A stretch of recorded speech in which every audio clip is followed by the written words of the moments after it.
সকাল ৯টার দিকে বিশ্ববিদ্যালয়ের প্রশাসনিক ভবন সহ একাডেমিক ভবনগুলোর মেইন গেটের তালা খুলে দেওয়া হয়। কর্মকর্তা কর্মচারীদের নিয়ে ক্যাম্পাসে প্রবেশ করে বিশ্ববিদ্যালয়ের বাস। তবে শিক্ষক কর্মকর্তা কর্মচারীরা কর্মস্থলে না গিয়ে জড়ো হন শহীদ বুদ্ধিজীবী চত্বরে। সেখান থেকে নির্ধারিত সময়ের ১০ মিনিট আগে 10টা 50 প্যারিস রোডে মানববন্ধনে দাঁড়িয়ে যান শিক্ষক কর্মকর্তা কর্মচারীরা।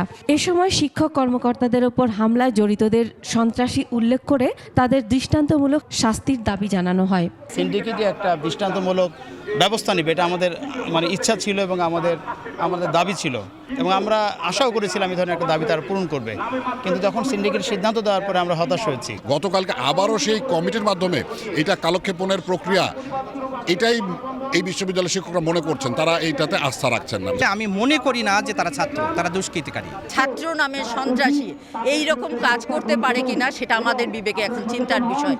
মানববন্ধন থেকে হামলাকারী শিক্ষার্থীদের ছাত্রত্ব ছাড়াও তাদের মধ্যে যারা রাকসু নির্বাচনী প্রার্থী রয়েছে তাদের প্রার্থিতাও বাতিলের দাবি জানানো হয়। একই সঙ্গে শিক্ষক কর্মকর্তা কর্মচারীরা প্রাতিষ্ঠানিক সুবিধার পুনর্বহাল চান। প্রশাসন যেটা করেছেন সেটা আইওয়াস তদন্ত কমিটি, বিচার বিভাগীয় কমিটি, তো আমরা এতে বিশ্বাসী না, কারণ জানুয়ারির তদন্ত রিপোর্টই আমরা এখনো পাইনি। স্থগিতাদেশ উঠিয়ে নেওয়া হোক এবং আমাদের প্রাতিষ্ঠানিক সুবিধা আমাদের ফিরিয়ে দেওয়া হোক। হামলাকারীদের শাস্তি ও প্রাতিষ্ঠানিক সুবিধা পুনর্বহালের দাবি আদায় না হওয়া পর্যন্ত কমপ্লিট শাটডাউন অব্যাহত থাকবে বলে হুঁশিয়ারি দেন শিক্ষক নেতারা।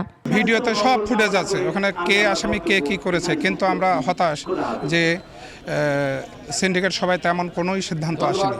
তাই আমরা আমাদের এই চলমান আন্দোলন কন্টিনিউ রেখেছি এবং এই সুষ্ঠু বিচার না হওয়া পর্যন্ত আমরা আমাদের কর্মসূচি চালিয়ে যাব। রাজশাহী বিশ্ববিদ্যালয়ে ৪,৫০০-এর বেশি শিক্ষক কর্মকর্তা কর্মচারী রয়েছে। তাদের কমপ্লিট শাটডাউনে অচল হয়ে পড়েছে বিশ্ববিদ্যালয়। মাসুম আলিসা, ডেস্ক রিপোর্ট, ২১শে টেলিভিশন।